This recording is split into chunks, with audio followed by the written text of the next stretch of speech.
There's Atlas. He holds the world on his shoulders. What if Atlas shrugged, let the world fall? What I'm really asking is, what would happen if the most productive people in the world, inventors, entrepreneurs, artists, scientists, got so disgusted with the increasing number of stupid rules that government keeps passing that they went on strike? It would be as if Atlas shrugged. And what I'm talking about, as most of you know, is this famous novel. It was written 50 years ago, but it's a bestseller today. Why?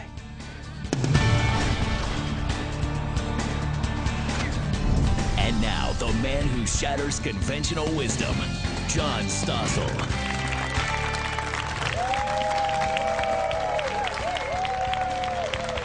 Good evening. Why is this old book a bestseller still? It's a story about an America where government's gotten so big and passed so many stupid and controlling rules that people say, enough. They stop producing for others. They go to a secret place and set up their own community where they're free to run their own lives. Four of the main characters are Dagny Taggart, a businesswoman who runs a railroad. The villain, Wesley Mooch, a government bureaucrat who makes rules that control businesses. Orrin Boyle, a businessman who colludes with Mooch. And the hero, John Galt, an entrepreneur who leads a strike that gets the other productive workers to join him rather than obey Mooch's rules. The book is long, more than 1,000 pages. So how many people read books this long? Yet 7 million copies have been sold. I read half of it in high school, thought it was fun, and forgot about it. But then, after I became a consumer reporter and watched government fail again and again in its attempts to make life better for consumers, I read this again and I couldn't believe what I was reading. It was like the author, Ayn Rand, had seen the future. 52 years ago, she wrote a description of what's happening in America now. Explosive growth of government, an increasing number of Wesley Mooch-like rules. Somehow she knew what was going to happen today. If she could see it 50 years ago, why don't more of us see it now? Well, with us tonight are some people who love this book and see that, and here also are some people who think the novel and its philosophy are ridiculous, like you, right? That's right. Why? Well, I don't know. I just think the fundamental principle behind the book, I mean, that you should always be selfish, I just think that's crazy. Like, suppose, for example, you're on a cruise ship and you see someone fall overboard. Surely you have to grab a life preserver and throw it to him, even if it requires, like, spilling your drink or getting your clothes dirty, so you can't be selfish then. And she would say, no, don't? I mean, as I read the book, she says, you know, you're required, and you're not just allowed to be selfish, you're required to be selfish all the time and only think about the sort of gains to yourself. So if that person could give something back to you, maybe you'd make a deal with him, but if you had to give something to that person and get nothing in return, you're not only are you not required to help him, but you shouldn't help him. My objection is that Ayn Rand says that the government stands in the way of people reaching their human potential, but how are people going to reach their potential if they don't have quality public education and health care and a clean environment that the government provides? Government has to provide those things. I think. All right, well, let me take those points to our first guest. John Allison is chairman of BB&T Bank, and you love this book, right? And your bank is the 9th biggest bank in America. Yes, sir. You give Atlas Shrugged to your executives and ask them to read it. I do. Why? Because I think Rand's ideas are very powerful, although often understood. She is primarily an advocate of reason. And the belief that the human mind is the source of all human progress and really the only natural resource. And that for human beings to be productive, they have to be free.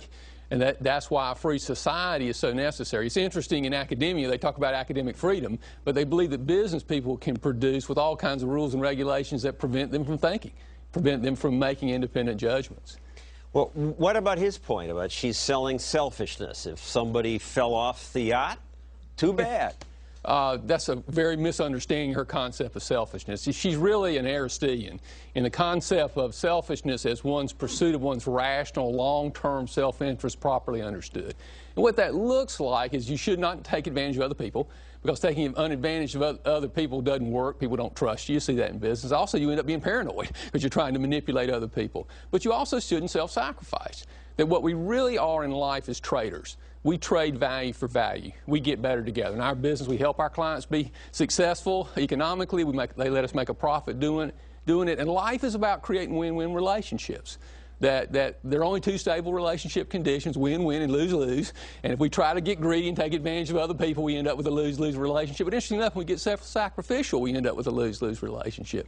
So RAND is really about people pursuing their own rational self-interest, but in the context of what she calls the trader principle, getting better together, creating win-win relationships. And you've used this in your own business by not making subprime loans and not doing eminent domain cases. I don't get the RAND connection.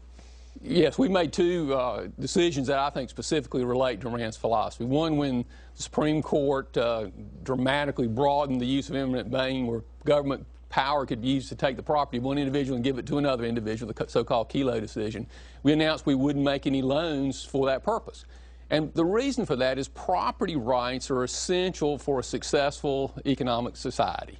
In fact, the single biggest thing correlated with economic well-being is property rights. The abuse of eminent domain is a threat to property rights, which is a threat to our whole economic system. And since we're a bank and we depend on property rights, we thought it was in principle that we should be opposed to that kind of abuse. We also chose not to do the so-called negative amortization, or what are called pick-a-payment mortgage. A pick-a-payment mortgage is where somebody borrows money and the interest expense might be $1,000 a month, but they only pay $500. Each month the mortgage gets bigger. At the time... lots of banks have done that. Lots of banks did it, and at the time you could make money doing it because you could sell the mortgages in the secondary market. We chose not to do it over a philosophical principle. Going back to RAND's concept of acting in our rational self-interest, we believe that it's in our self-interest to do the right thing for our clients. Because if we do the wrong things for our clients, it's going to come back and bite us in the long term. So we chose not to do those mortgages, not because we couldn't make money in the short term, but we knew a lot of young people were going to get in serious trouble and owe a lot more in the house than it was worth. So we said, we're not going to do this. And people left us and went to other banks, and that's their free will to do that. But we won't ever consciously do something that's bad for our clients. In fact, we believe if we do the right things for our clients in the long term, we'll be more successful. And that is very much a Randian concept. But you took TARP money. You colluded with government. Well, that was an interesting experience. I was personally adamantly opposed to TARP. I wrote Congress. I was the only CEO of a large bank that was adamantly opposed to TARP and strongly tried to resist it. However, when the decision was made to do TARP, we were nicely informed by the regulators that they expected us to participate. And the way they did that is we've had these capital rules in the banking business for a long time. We were way overcapitalized by those rules, but they let us know that they were going to have some new capital rules. And under those capital rules, if we didn't take TARP, we weren't going to be properly capitalized. And there was a motivation for that, and this is an interesting thing. Bernanke, the head of the Federal Reserve, is a really great big student of the Depression. So he kind of assumed it was 1930, which not 2008 wasn't 1930. And what happened in the 30s, when Roosevelt tried to save individual institutions, the market figured out they were in trouble. So Bernanke says, look, we've got a few large banks in serious trouble. If we just help those banks and don't help the healthy banks, people will figure out who the bad banks are. So he basically strongly encouraged the $100 billion and plus banks to participate in TARP and made it difficult, very difficult for you not to participate. Now, we were the first people to pay TARP back. And by the way, TARP was a ripoff for healthy banks because remember, we had to pay a very high interest rate and the government got warrants, and it cost BB&T about $250 million for money we didn't need because we were overcapitalized, but we basically had to take the money. And you say, based on Atlas Shrugged, that the current policies are sending America to become a third world country. I really do, John. That's a long-term trend. We will have some kind of economic recovery, and we'll have some economic growth. I think the most likely intermediate scenario is stagflation like the 1970s. But if you run the numbers on the deficits we have in Medicare, the deficits we have in Social Security, the operating deficits, which are over $1 trillion a year now, and how you undo those is unclear. We have a dysfunctional foreign policy. We have a really big demographic problem because of the retirement of the baby boomers, and that's going to reduce productivity. It's a big demographic problem. And we have a failed K-12 education system. In 25 years, the United States will be a third world country if we don't change direction. And ironically, we need to go exactly the opposite of the way we're going. We need to return to the ideas that made America great.